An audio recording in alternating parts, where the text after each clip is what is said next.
Civiltà dell'amore, fratelli e sorelle, costruite senza stancarvi mai questa civiltà. Lavorate per questo, pregate per questo, soffrite per questo.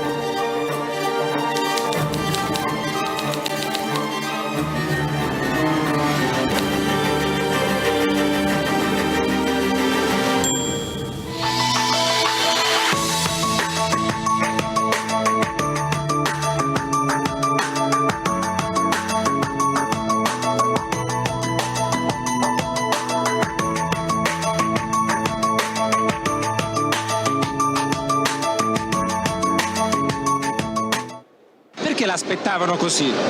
Perché credo in quello che dico. Questo e basta? Sì.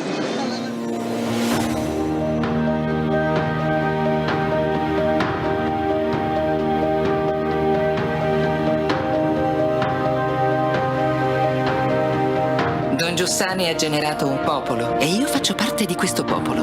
L'avvenimento in cui Dio entra nella nostra esistenza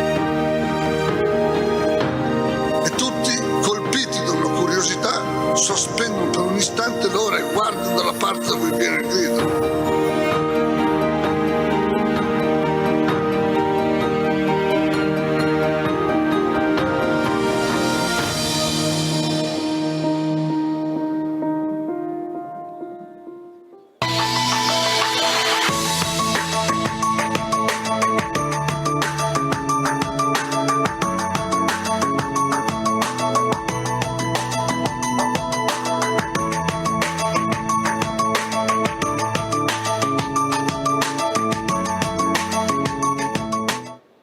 L'aspettavano così?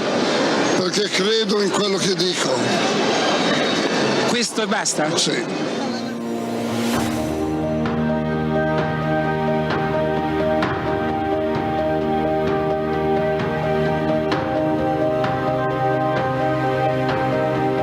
Don Giussani ha generato un popolo e io faccio parte di questo popolo. L'avvenimento in cui Dio entra nella nostra esistenza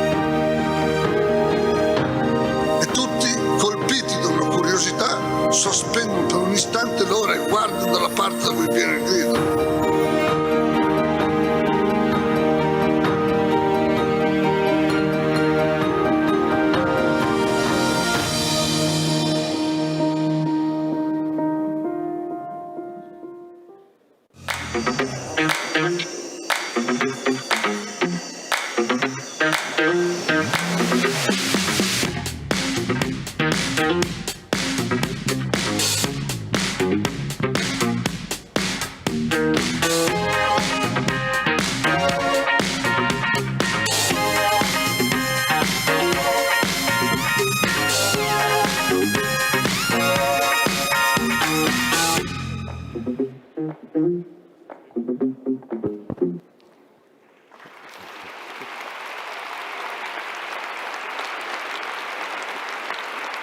Buonasera a tutti. Good evening, everyone.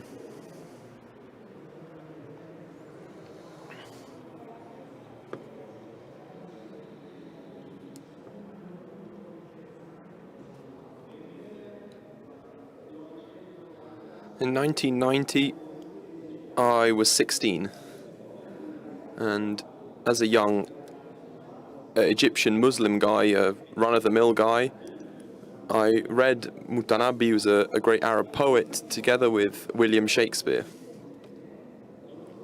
I grew up, as most young Muslim Arabs did, with these two cultures, Arab Islamic and Western culture, fused together.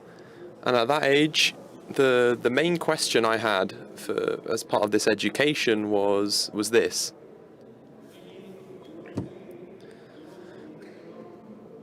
the Europeans don't stop trying to flee from their past, while the Muslims never cease to flee towards their past. In which present can they finally meet themselves, therefore? This question was held by the vast majority of my generation, the generation of the 90s. A generation which opened its eyes and saw a crumbling world.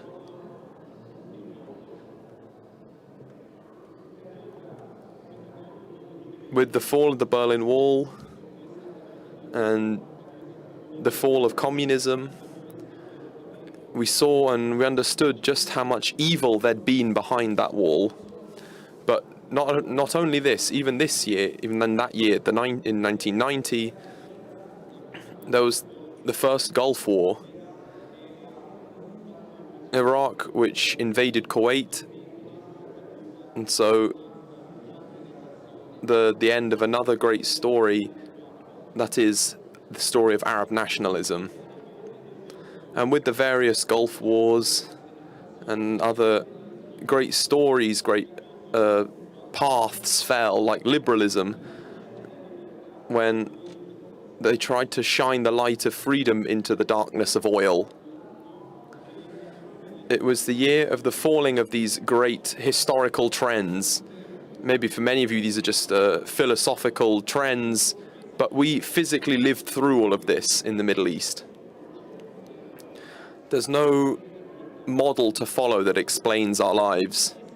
You say, what's the meaning of our lives? What's the meaning of what we live, of what we do in our day-to-day lives? And these great trends still fall.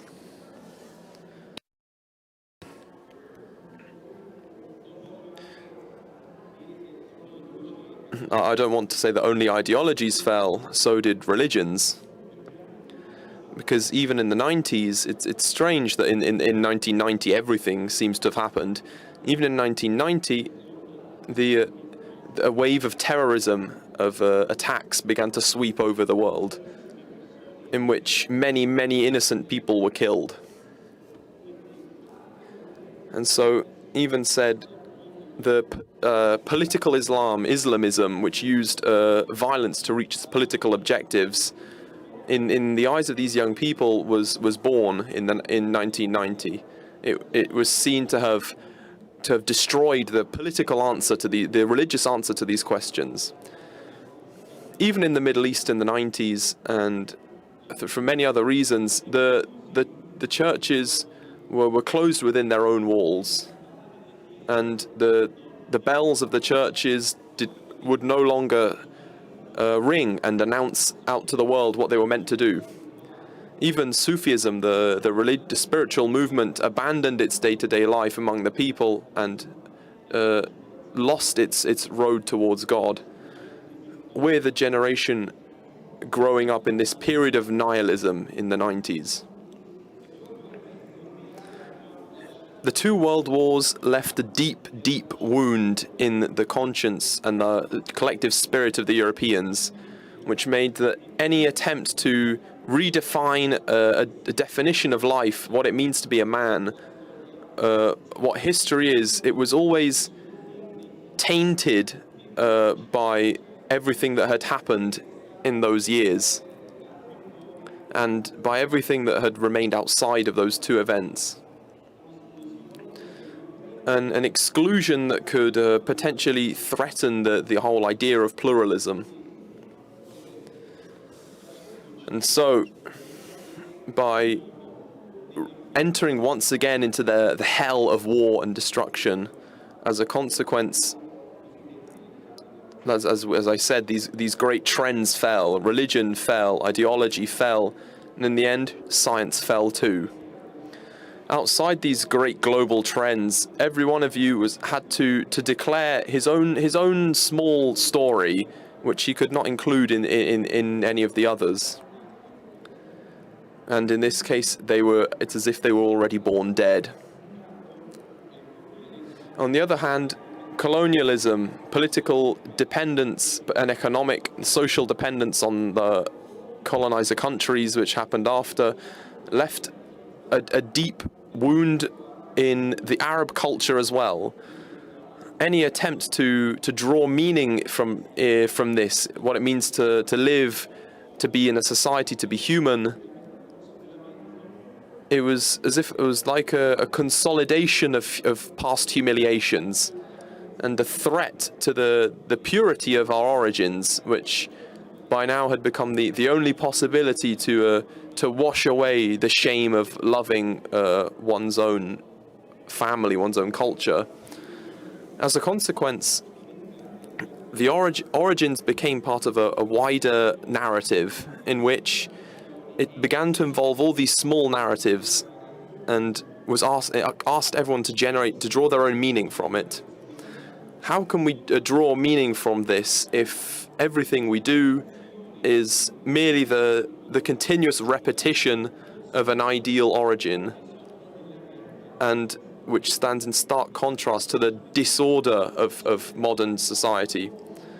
Western society is seems like a man who castrated himself because he doesn't want to create a bad son, while Islamic civilization is like a man who kills all his own sons, all the children who do not look like his own father, a father, however, who this man has never met.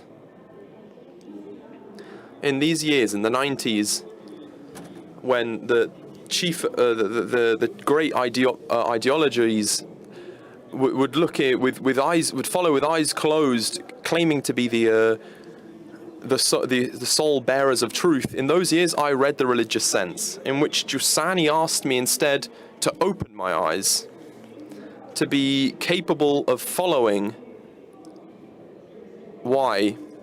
Because to follow the truth, you need to have your eyes open. And a question that's alive, like a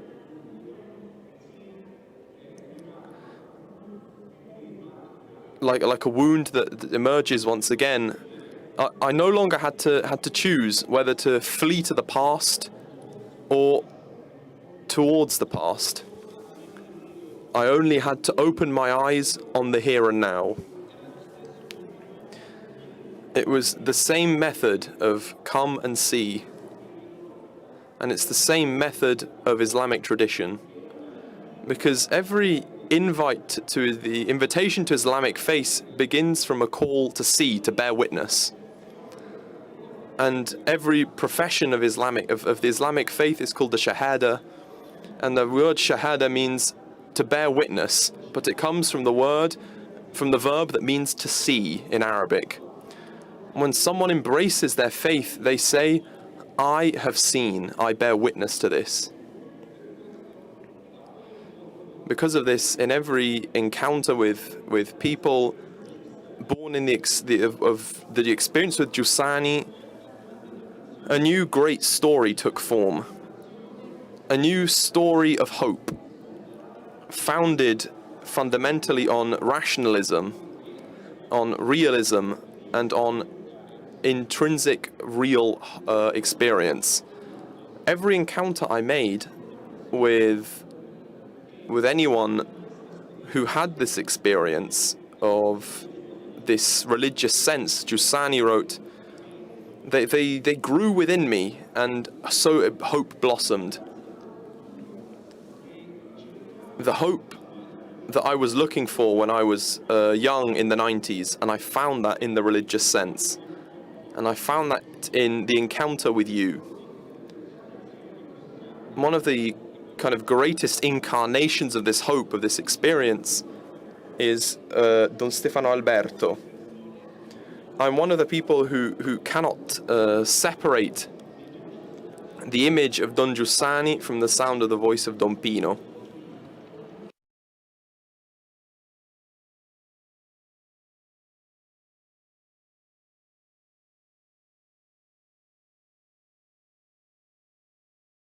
So there's not much to say to present him.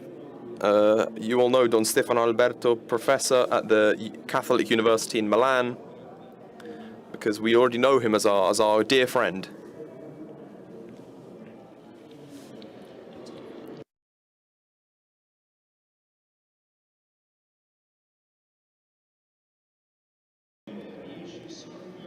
he always manages, as you see, to embarrass me, but I confirm that we are dear friends. On what he said earlier on, I'll forgive him, and I think Don Giussani would also forgive him.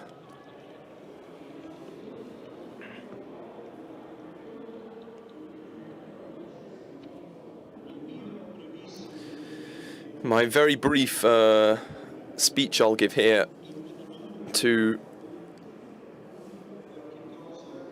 introduce something which I don't want to really exaggerate. In short, something amazing is going to happen. Not only because we have one of the most important figures in all of Islam, the Secretary General of the Muslim World League, Karim Al-Issa, but also because he will help us to read the text Don Giussani wrote of the religious sense. At first sight, it might seem a bit inconvenient, a bit odd.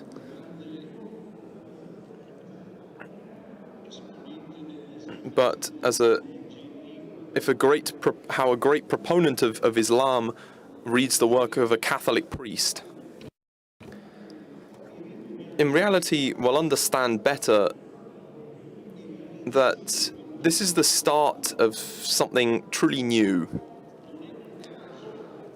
It's not a case of, in the very important document on human brotherhood and on living together, signed by Pope Francis and the great Imam in Abu Dhabi by Pope Francis in 2019.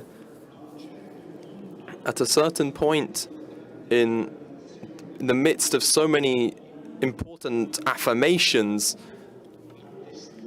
we'll read and attest to the importance of a kind of awakening of the religious sense, and of the need to reanimate it in our hearts and in the hearts of the new generations, especially through a healthy education and a sticking to the correct religious teachings and our morality, to make sure individualist, egotistical, polemic, radical approach and extreme roots are removed and combated in all its forms and manifestations. End quote.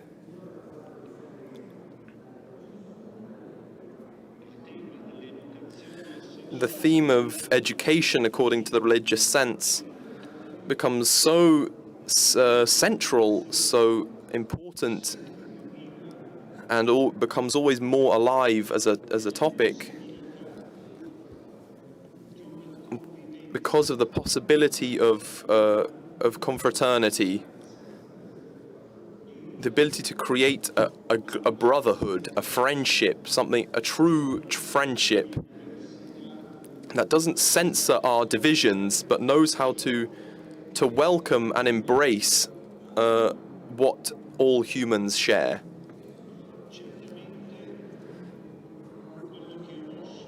Certainly, what moved Don Giussani to write the religious sense, to teach it, facing himself with many generations of young people and adults, it's the passion for Christ that drove him.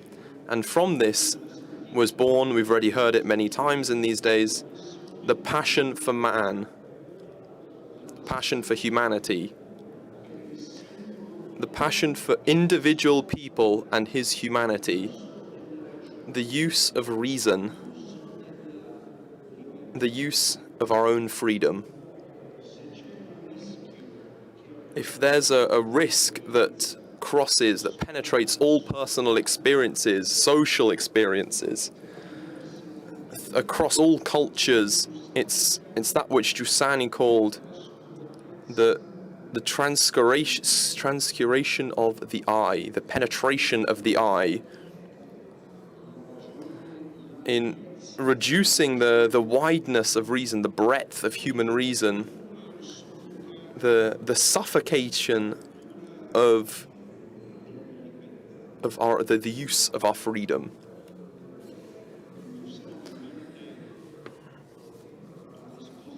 Don Giussani puts at our disposal for all of us a certain method. As he always said when he started his lectures, I'm not here to persuade you of anything, but only to give you the criteria with which you can verify in your own experiences what I tell you, so you may judge if it's correct or not. That which is starting in these years, and the Cardinal Zuppi reminded us, we find a synthesis of it in the Fratelli Tutti encyclical written by the Pope. It's a concrete, real journey, a real path. A journey towards the rediscovery of our own humanity as part of the wideness and the breadth of reason and the use of our own freedom.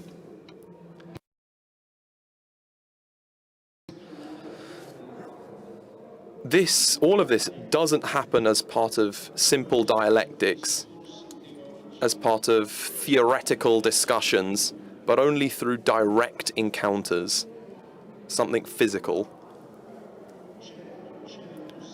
Of course, there's the possibility to conceive a kind of diversity of how we face our encounters.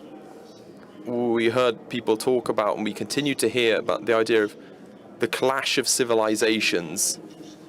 We hear the justifying of a war that's the fruit of unjust and fratricidal aggression. We hear it being portrayed as a holy war on European soil. However, therefore, the strength that is born from everyone's individual experience, it tells us two things fundamentally. That which Giussani calls the elementary experience. This complex evidence of needs that opens us to a comparison with reality as a whole.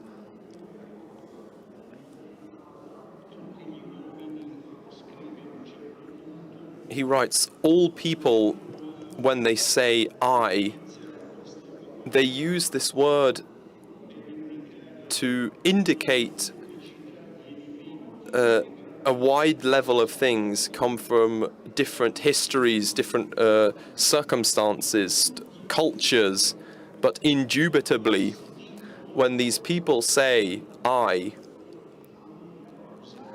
they will use such an expression even to indicate an inside face, a heart, which is identical in every single way to what the rest of us have, no matter how diversely it's translated. And this heart, which is the heart, the center of reason, from which these terminal questions are born, these final questions that make sense of everything, to look for meaning, these questions which open us to what comes beyond, which open us to the greater mystery, which open us up eventually to God,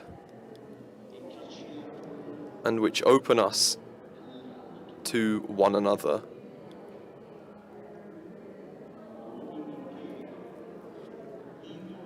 People who who live cherishing, risking, suffering, putting into action these questions, they find themselves together. They group together, extremely diverse between themselves, but together nonetheless. Because ultimately they recognize a shared origin, brothers, a brotherhood. This is not an abstract ideal. It's a journey. It's a path, step by step by step.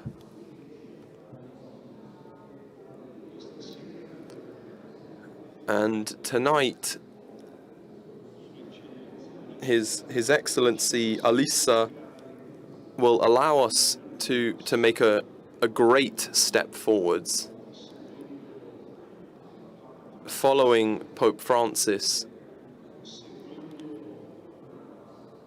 following the heart and the passion of Giussani, discovering even just a glimmer of reality found within, a glimpse of reality found in another.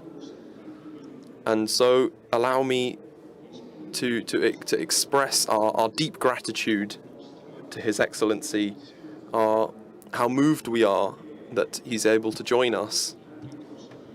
Because he had a slightly unfortunate slight accident on the way, but he still wanted to come. He wanted to come and help us to enter more deeply into understanding, to getting a sense of what we've received from Don Giussani, who ultimately totally shifted our lives and renders it now more than ever a really, truly amazing adventure. Thank you, Your Excellency.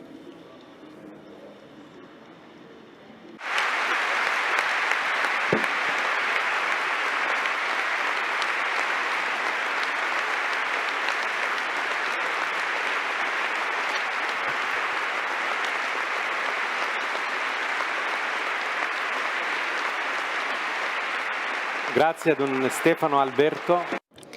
Thank you, Father Stefano Alberto. I won't say anything to annoy you and anything more. I'm just joking. So now we will we present the contribution of His Excellency Al-Issa from last year.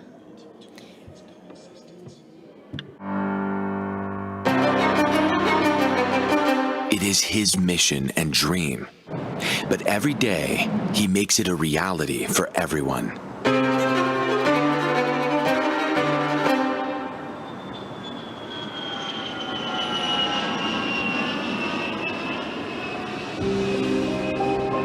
In France, he united Muslims, Jews, and the different Christian denominations behind an unprecedented plan of action. In a Sri Lanka racked by tension after the tragedy of terrorist attacks, he traveled to the country at the special request of the Sri Lankan president to bring reconciliation. People gravitate toward and rally behind Sheikh Dr. Mohammed bin Abdul Karim Al-Issa for many reasons. He stands for engagement, for dialogue among the peoples, faiths, and cultures of the world. Not merely words, rather concrete actions to improve the lives of all of God's children. Dr. Al-Issa has sought to shatter notions of a clash of civilizations. He sees this dark theory as an excuse for inaction, as justification for cynicism. Instead, he forges harmony among civilizations, cooperation among communities, love among brothers and sisters. His trip to Auschwitz made history. The most senior Islamic delegation ever to visit a World War II concentration camp.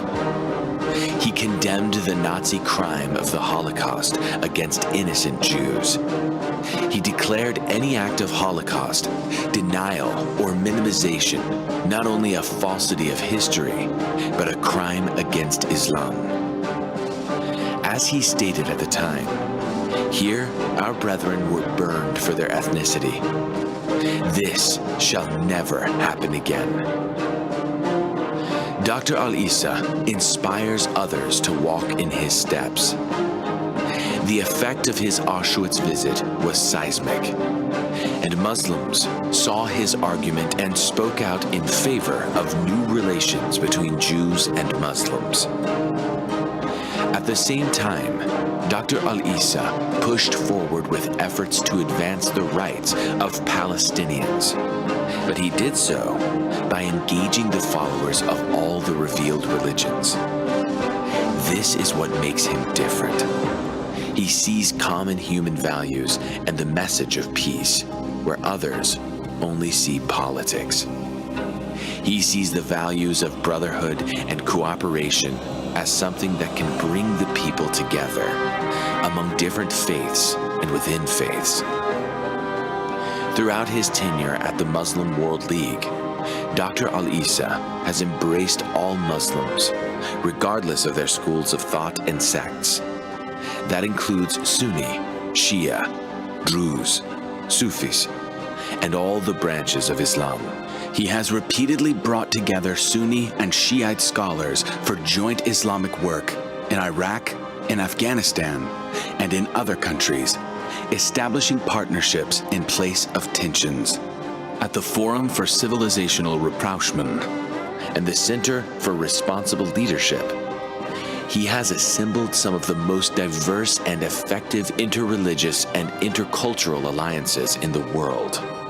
Dr. Al-Issa makes a clear distinction between his work on behalf of humanity and politics. In his previous role as Justice Minister, he ensured that his ministry practiced non-interference in the judicial matters of his country. As head of the Muslim World League, he has combated the spread of Islamophobia in Western countries. He has centered his strategy on elucidating and educating people on the true nature of moderate Islam. Dr. Al-Issa explains how Islam protects rights and freedoms, advances coexistence, and embraces diversity as a natural part of life. And he defends the right of diverse societies to live in harmony and peace. In Ghana, Dr. Al-Issa is called the Father of Orphans for his leadership in providing life-saving aid. In Senegal, President Macky Sall awarded Dr. Al-Issa the Grand Order of the State for his intellectual and humanitarian efforts. Many of his greatest efforts go unmentioned because he chooses not to promote them.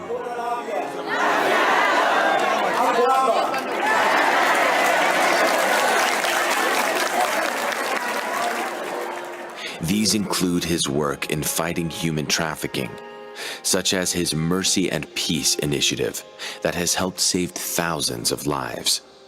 He helped millions of refugee women and children, partnering closely with the UN High Commissioner for Refugees, which credited him for the life-saving aid contributions. These are projects without hidden agendas. Leaders from around the world are eager to join his endeavors, and citizens participate of their own free will. Dr. Al-Issa believes all sovereign nations have the right to make their own decisions and decide their own fate within the framework of international law. His desire is only to shepherd them toward decisions in the interests of all. The United Nations has welcomed him in its lecture halls and awarded him an honorary doctorate through its University for Peace. He is focused above all on the next generation of leaders and citizens. He lectures regularly at schools and universities in Africa, Europe, the Middle East, and elsewhere. The objective is always to immunize our youth against the threats of extremism. His ideas and concepts of intercivilizational discourse are represented in international news reports. He publishes regularly in the world's leading newspapers, and he is a frequent guest of major international think tanks. ثم إذا مسكم الضر فإليه تجأرون ثم إذا كشف الضر عنكم إذا فريق منكم بربهم يشركون ليكفروا بما آتيناهم فتمتعوا فسوف تعلمون فكانت شهادة التوحيد لله مع شهادة الرسالة لمحمد صلى الله عليه وسلم هي سبب تحصيل رضا الله وسبب النجاة يوم المعاد.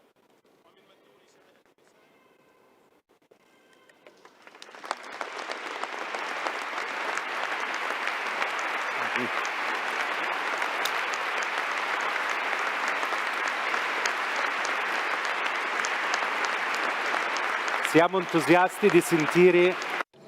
We're very enthusiastic to know what His Excellency Al-Issa will say about the religious sense by Giussani. And I will just say two very short things.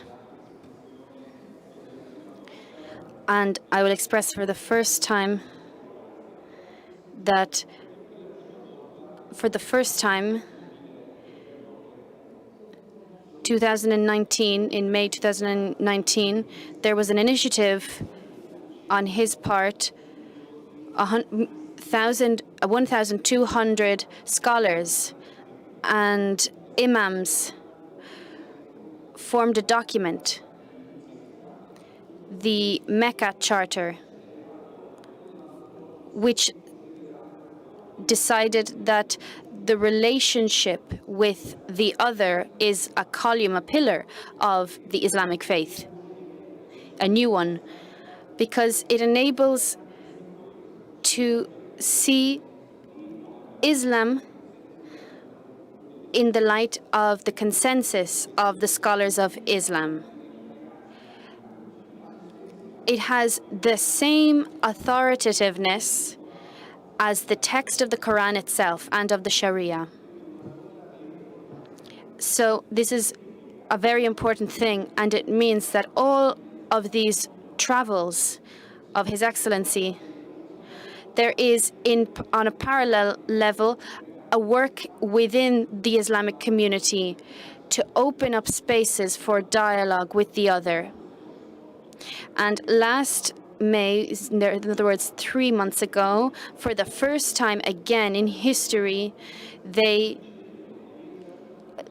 more than 100 leaders of various revealed religions got together, and other religions, Buddhism, all of the religions that you can imagine. For the first time, they got together in the capital of Saudi Arabia, and they prayed together in a public space. Nobody imagined this to happen, but thanks to his initiative, this is what happened.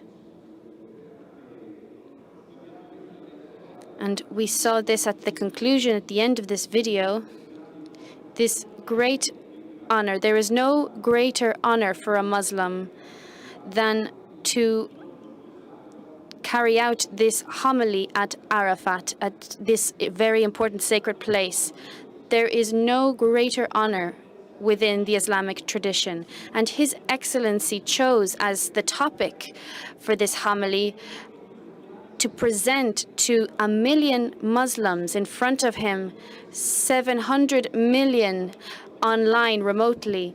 What did they listen to?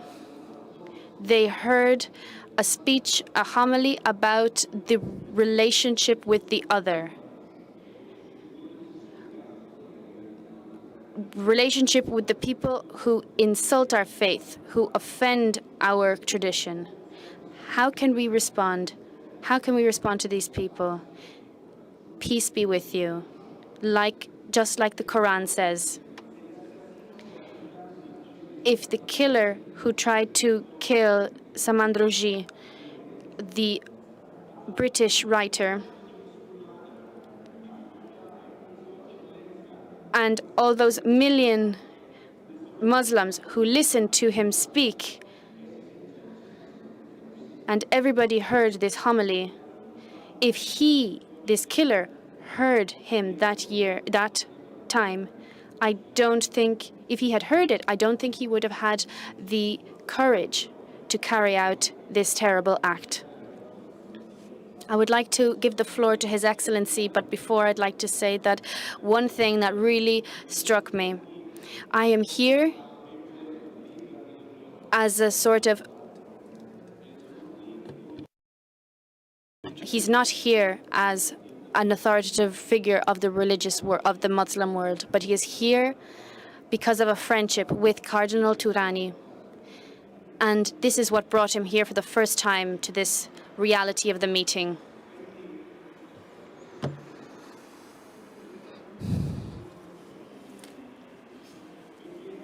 So I ask you to welcome, give a great welcome to a friend of ours, a dear friend of ours.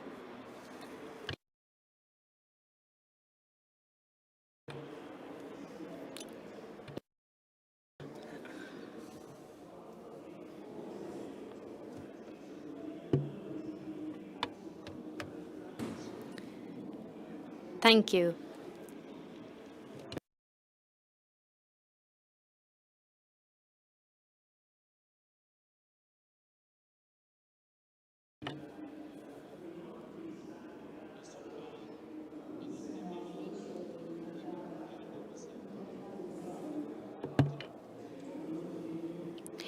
Thank you for, I'm very happy to be here at the Friendship Amongst Peoples, the meeting for Friendship Amongst Peoples. It is a meeting where bridges are built, a meeting where values are shared, where the awareness of the importance of coming together and creating relationships to collaborate and to build together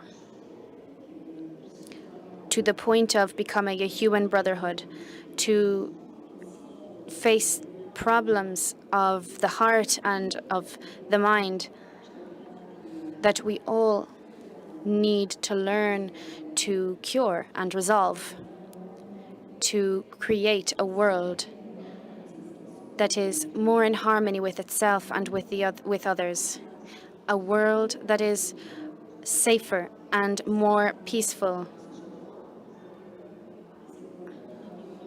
and a society which is in peace. The first step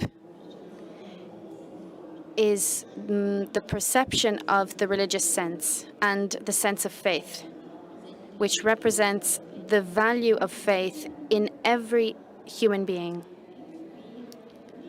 Here, the creative pioneer, of which we will talk about tonight, we will talk about his logic on the religious sense,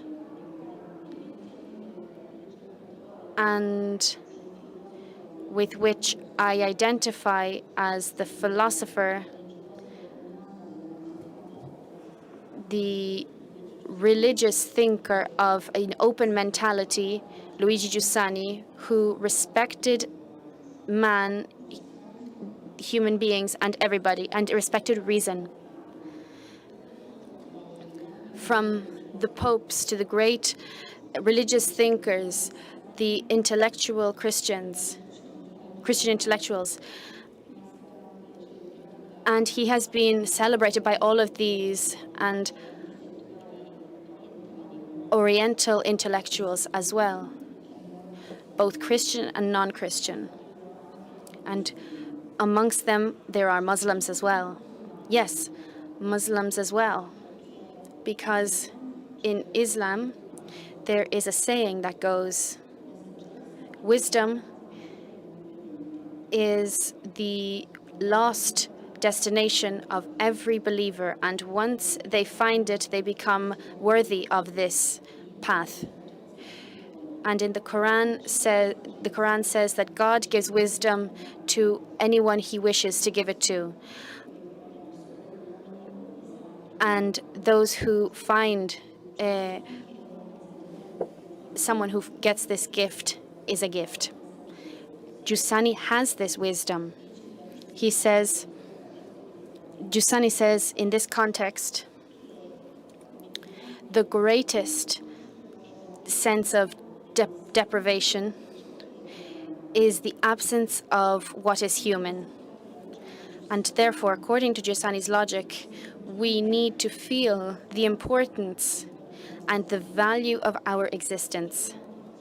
We need to ask ourselves, what is the value of life? What is the meaning of life? What is the deepest meaning of existence? And why are we all different? What is the meaning of this difference? There is a truth. There are many truths. We can allow philosophical speculation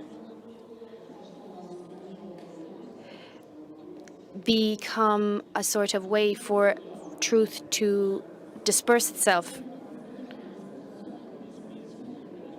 But these questions can awake man and awaken his reason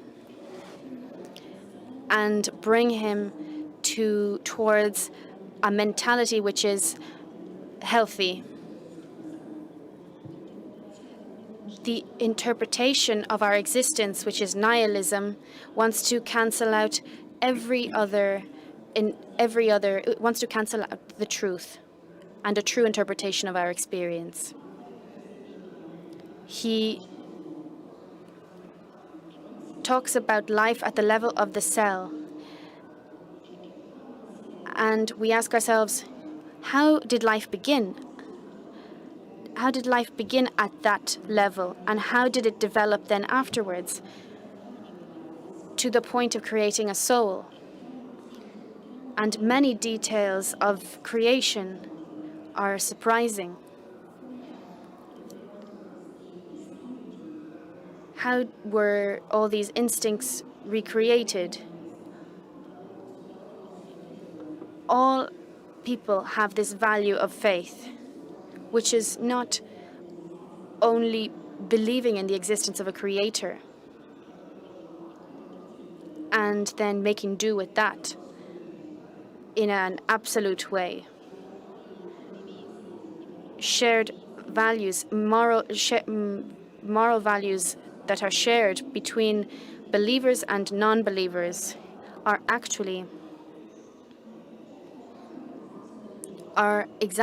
precisely that religious sense which is within each one of us, human beings. And they are also the natural predisposition towards faith of each person. The religious sense, even if man denies the existence of a creator, we tell him that these values, these human values that you have within you, are implanted within you because you have actually faith, but it is hidden within yourself. It is hidden within you. Human history went through many different philosophies and processes of thought, but has always asked itself about its moral values. We talk about the natural predisposition towards faith. Other people call this human values. Us as believers, we don't see a difference between these two terms, because we are certain that these human values have not been just invented by someone, but a creator brought them to life. And that faith, which is intrinsic, is intrinsic in everyone, be it a declared and open faith or a hidden, a faith which is hidden in the depths of a human soul. And therefore, with this, we confirm that man as man, as such, has moral values which represent his greatest, most supreme values, or something, and they are something sacred for him. And if we deprive ourselves of these moral or holy values, and by this I mean faith, we will not have this point of reference, which is where our true energy springs from. If we ignore our internal faith, the faith of moral values, which distinguish us as human beings from other living things, when we ignore faith and we run away from this faith,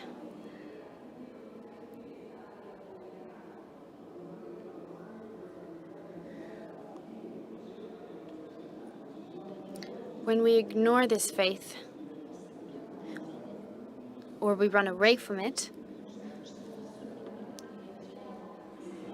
there will only be an absurd or mysterious interpretation, therefore, that man with his reason created these values. And we would say in that case that man with his reason also created the opposite of those moral values, non-values, because he created them with his own reason. And now we have gotten to the point of the absurdity of of negative opportunism, with its dangerous consequences for peace in the world and harmony in society. And through this dangerous thought, we have gotten to the point of the difficulty of cohabitation between various societies, the theory of inevitability of conflict. But the meaning of faith has faced this theory head on and says that it actually is based on a fantasy which is totally disconnected from these moral values, because this theory is suspicious. It doesn't trust in the existence of a creator. As Huntington says, people have been created in a diverse way with differences, but not because they have been made to become one, but God made people different so that they could understand each other and reach common conclusions and collaborate together. And as we said, with our partners and collaborators all over the world, we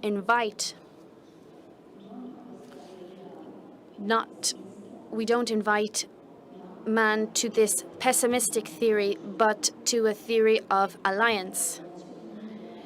The United Nations recently have understood the importance of this issue, and they have created an organization, a global organization for alliances amongst peoples of civilizations, and they have tackled the theory of inevitability of conflict.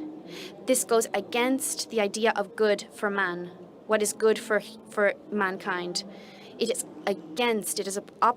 opposed to the reason of wisdom, of wise people, because it cancels out the wisdom of a creator who created a humanity which is intrinsically diverse, because it contradicts the ideas of goodness within man. And intellectuals should intervene at the right moment. And this theory basically underlines the impossibility of alliance amongst peoples, because it posits that the diversity between traditions and religions is something that goes against the harmony and peace of the world. What I mean to say is the natural predisposition or disposition of man towards faith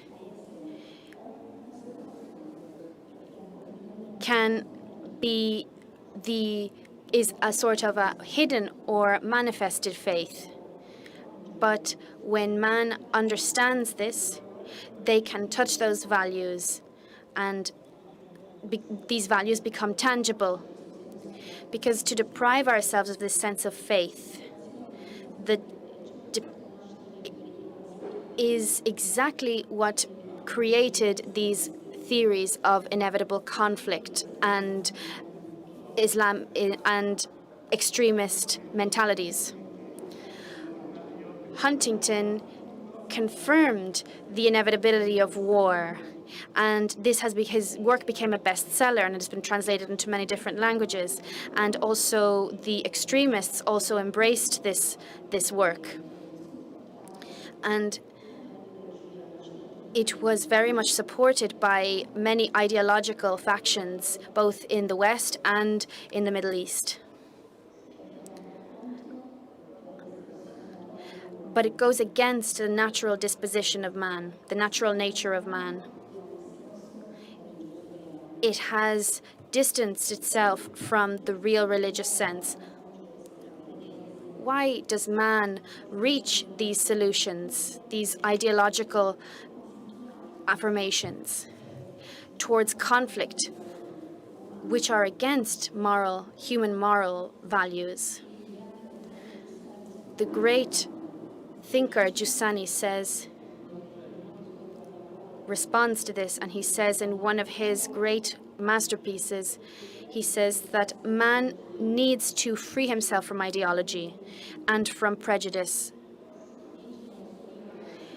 He says in his work, The Religious Sense, we have said it many times, that the parameter, the criterion that enables us to enter into a relationship with others and with our destiny is hidden within us,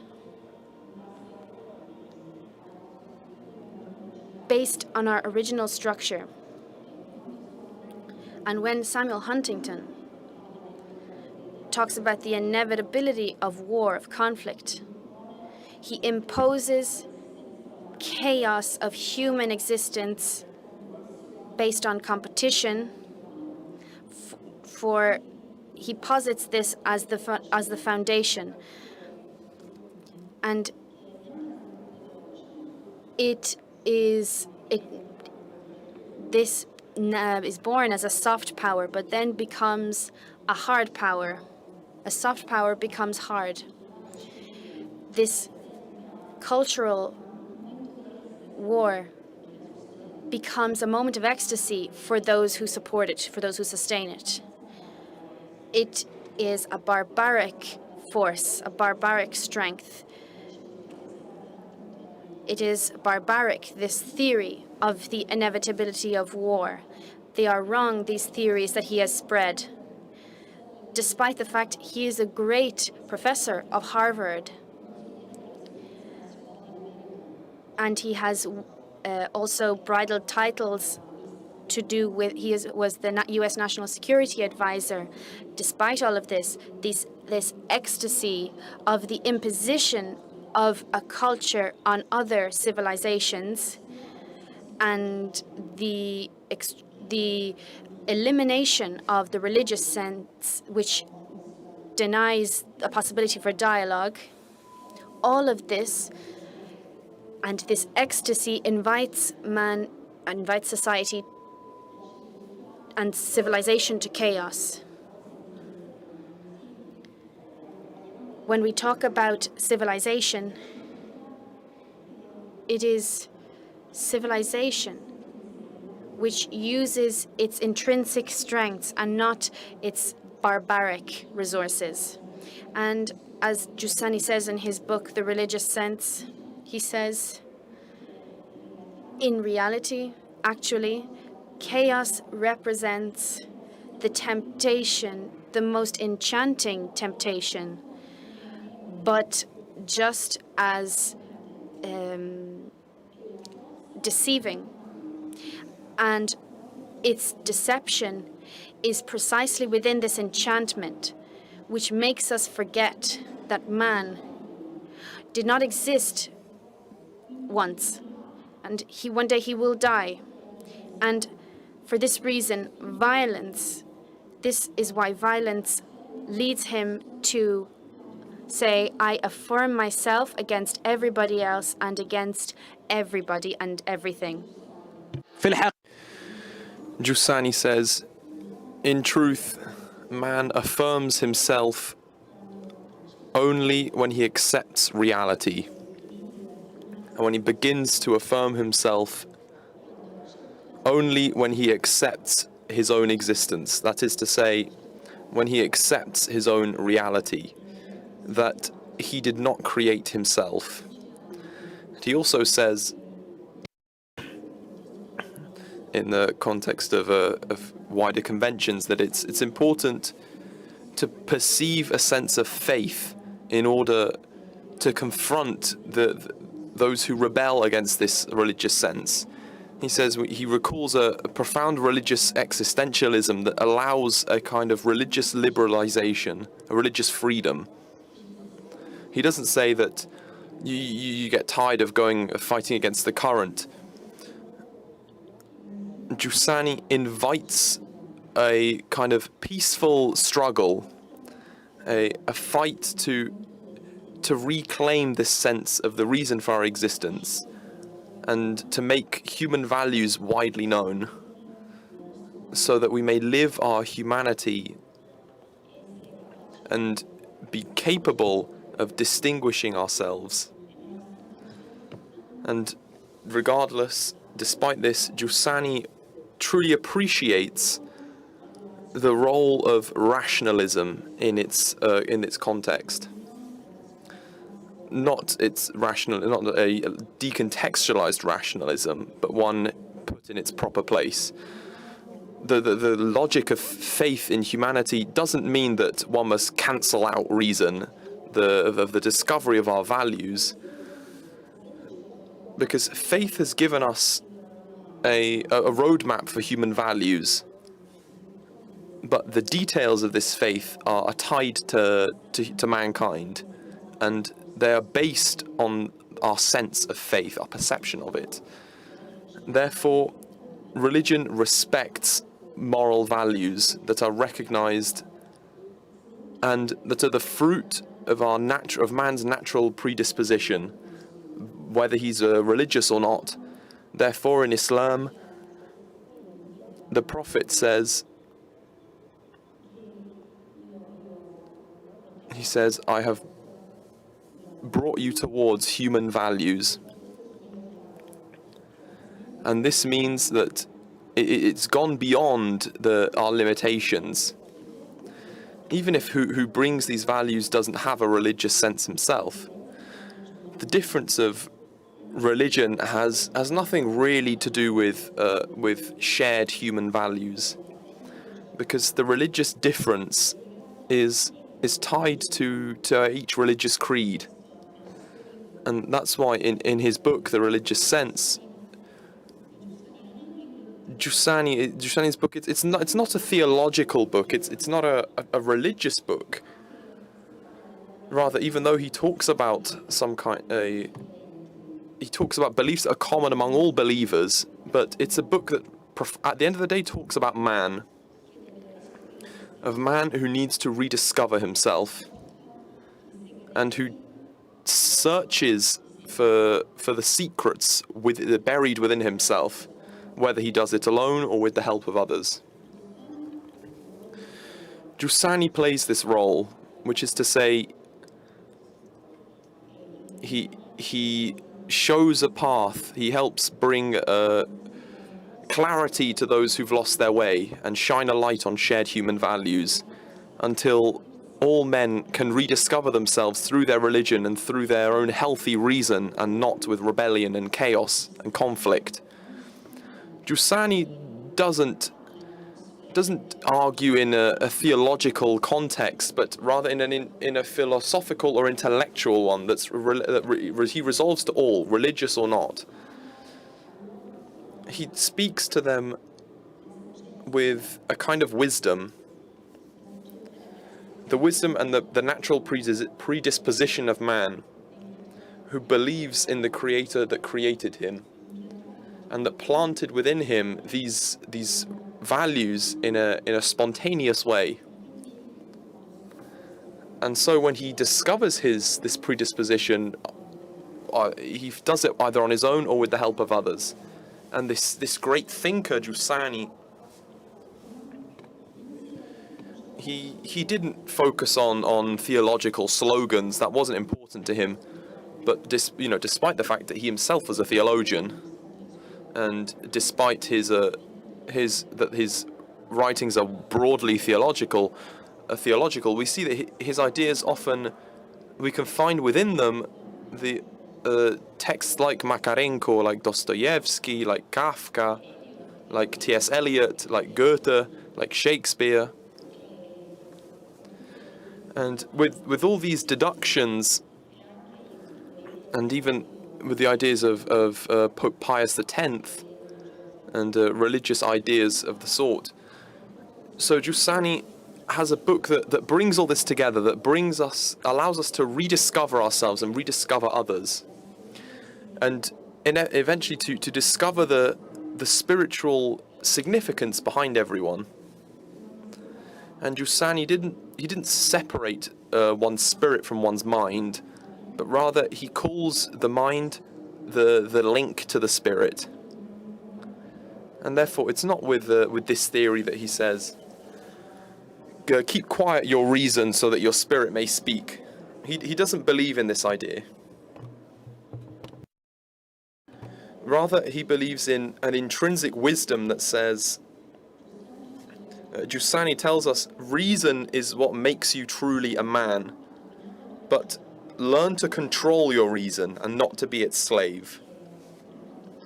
And as far as this important aspect is concerned, we talk about freedom. Giussani does. He talks a lot about freedom when he says that man is not able to reach perfection, is not able to be free, and he cannot complete his own destiny without his own freedom. And he says, freedom is the power to connect yourself with reality, to be coherent, to be one with reality. And the argument of liberation is a key aspect of existence.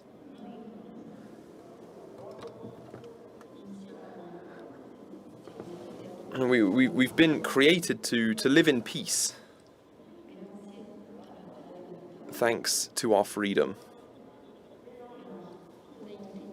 But what do I mean, our freedom, in the sense of the faith that I'm talking about?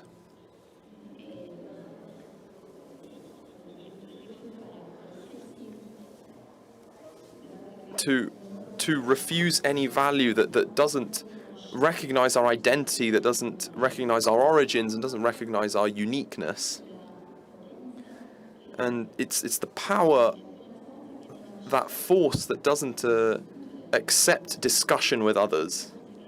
This force that refuses to enter into debate, that this truly kills. It kills values, the values that separate us. It kills our reason. It kills our creativity. And it presupposes it misunderstands the religious sense. It misunderstands this illuminating sense that understands that our freedom is an incredibly important base within our religion. It's a foundation. But we distinguish between our freedom and anarchy. We draw a distinction between between this because of the idea of human dignity. We distinguish human dignity from following the law. We distinguish human dignity from societal norms. We do not distort, allow ourselves to fall into being deceived by incorrect societal norms. And this is what certain social media CEOs have realized when they limited certain people's free speech. People who disseminated fake news. And this is a positive development of the management of social media, because they're incredibly important platforms, but also very dangerous ones if they're misused. And as such, this question remains: can we remove a religious person from this religious sense we were talking about earlier? Can we deprive him of his connection to his faith? The answer is yes. In theory, you can, but the sense of faith, therefore, remains within someone, but in an almost deactivated sense. And so, divine laws, especially those of divine religions, have come to reawaken this sense of faith, or to reawaken our natural predisposition towards faith, this feeling of faith which encompasses all moral values, and which combines many shared values, many shared moral customs. And we can find ourselves in two states: either in a kind of hidden state that needs to be reawoken, or it's already awake, but it needs to reconnect with its journey to faith, and it needs to re-find the peace and the comfort of faith, so as not to diverge into religious customs or into delusion.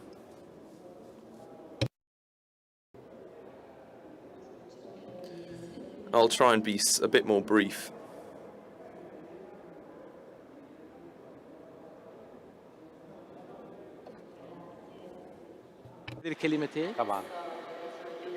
Now I'd like to only close with just a few final statements. I'll be as brief as I can. I'd like to say that it's important to conclude by saying that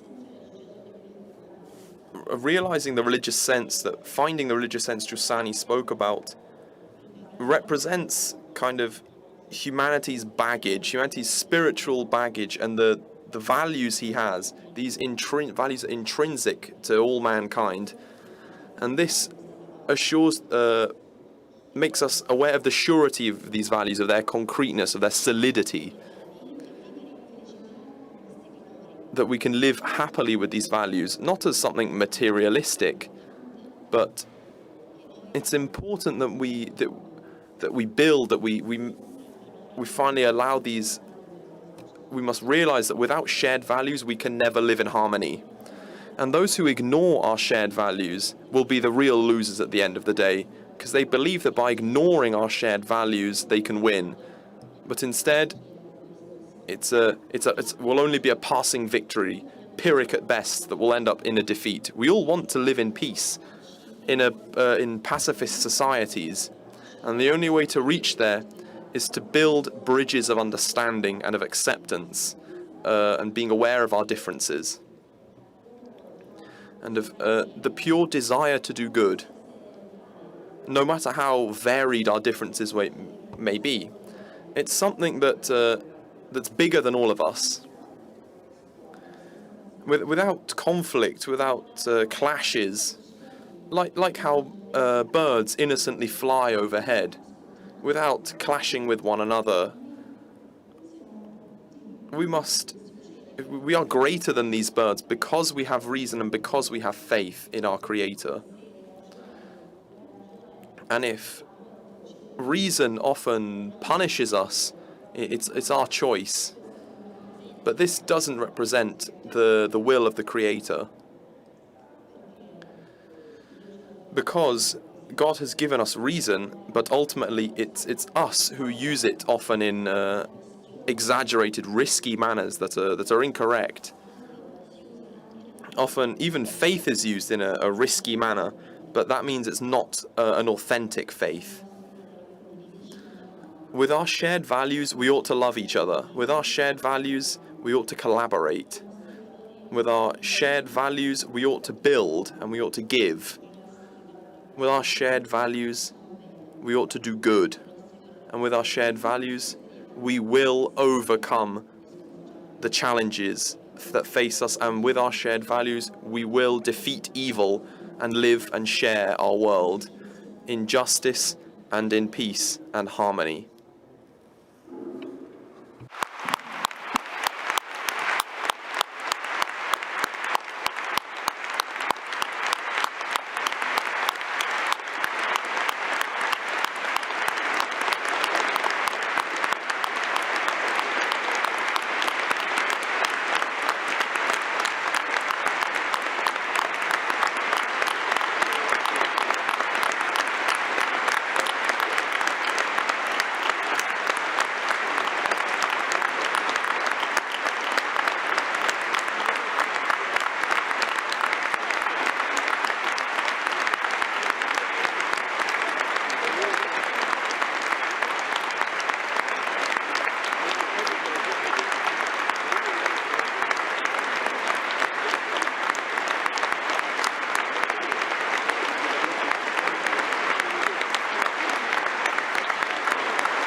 Io voglio fare applausi infiniti, ma I would like to let this applause continue, but our time is up, unfortunately. I would just like to say a very brief thing. 20 years ago at the meeting, a friend of mine asked me, "But Farouq, are you really Muslim?" And I said, and he said, "How do you understand and appreciate Don Giussani?" And I said, well, in fact, encountering Don Giussani helped me understand my own faith and to deepen my own understanding of my own faith. And he said, well, I suppose that makes sense, if that's what happened to you. For the first time, a very important figure of the Islamic community comes here to the meeting and appreciates Don Giussani's thought. Miracles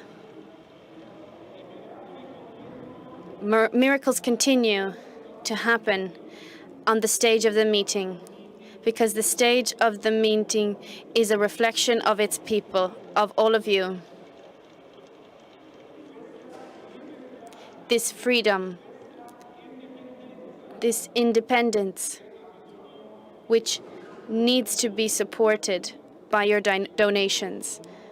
And I'm not saying this in a formal way, but I really believe that the freedom of this stage depends on you. The financing of all of what we're doing is the judgment on your part, is the fruit of a judgment on your part. I thank you so much, Your Excellency.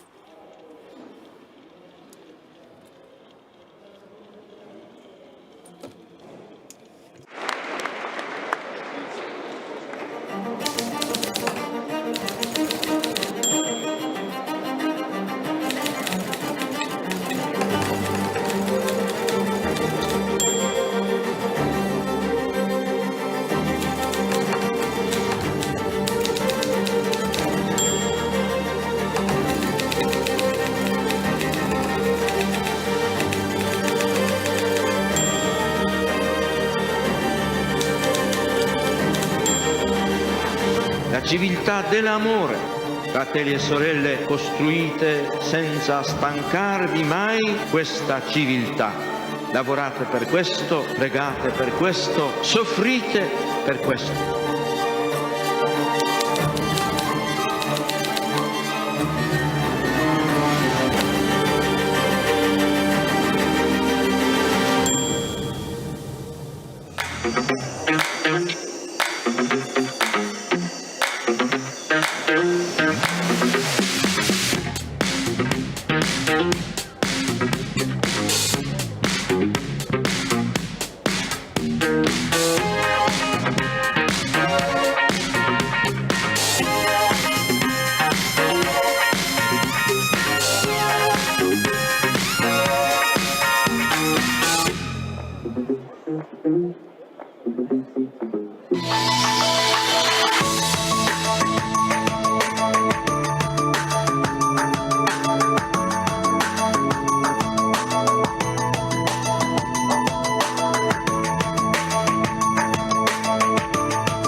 Perché l'aspettavano così? Perché credo in quello che dico.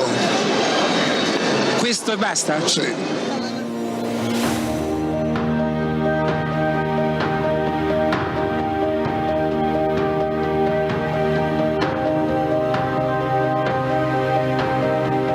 Don Giussani ha generato un popolo e io faccio parte di questo popolo. L'avvenimento in cui Dio entra nella nostra esistenza e tutti, colpiti da una curiosità, sospendono per un istante l'ora e guardano dalla parte da cui viene il grido.